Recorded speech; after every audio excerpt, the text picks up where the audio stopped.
Pastor Marco here with a moment of encouragement, and I pray that it ministers to your life as you receive it. In the book of Acts chapter 3, we read the story of Peter and John meeting the man that needed some help physically. The Bible speaks about the man who was sitting there asking for financial help. We see the story and we hear the story, many of us have read it, and we share the story about how Peter gave the man more than what the man was bargaining for. He was asking for financial assistance and help in what he needed. But yet Peter answered a very unique question. He was asked for something that he didn't have, and Peter said, I don't have silver and I don't have gold, but what I have, I'll give you. A lot of times in our life, when there's specific needs, we search for things that we need in moments that are very difficult in our life. Right now, there's moments in the world that we're going through difficult situations in our life. It could be needs of financial, it could be health, it could be so many other things that God wants to work in our life, provision for us. But a lot of times we will look for specific ways that God should minister to our life.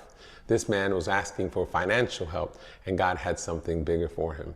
How many times have you said, what I don't have, I give you?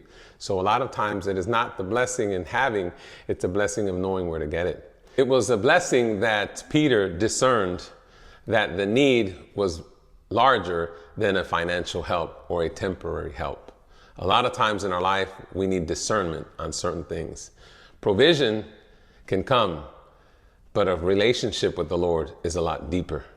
And what this man needed was a relationship to get him from the outside of the gates into the temple.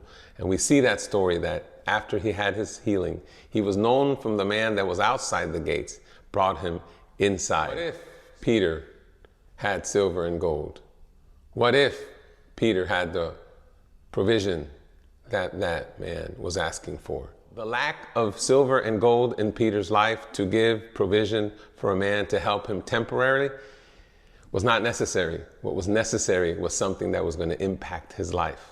A lot of times we focus on what we don't have, or we wonder if others can provide areas of our life that or help us temporary. But God has a bigger and a larger plan. He always does.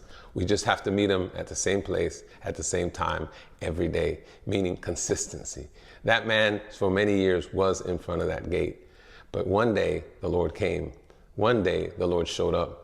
One day provision came. One day his life was changed. So much so that when he went in the temple, many recognized him instantly. That is something very powerful. There's times in our life that we think that maybe the provision won't come, the answer won't come, the prayer won't be answered. But I'm here to tell you that Lord, not only has he heard it, he already has a plan and a purpose in his time. Remember this, he's already heard it.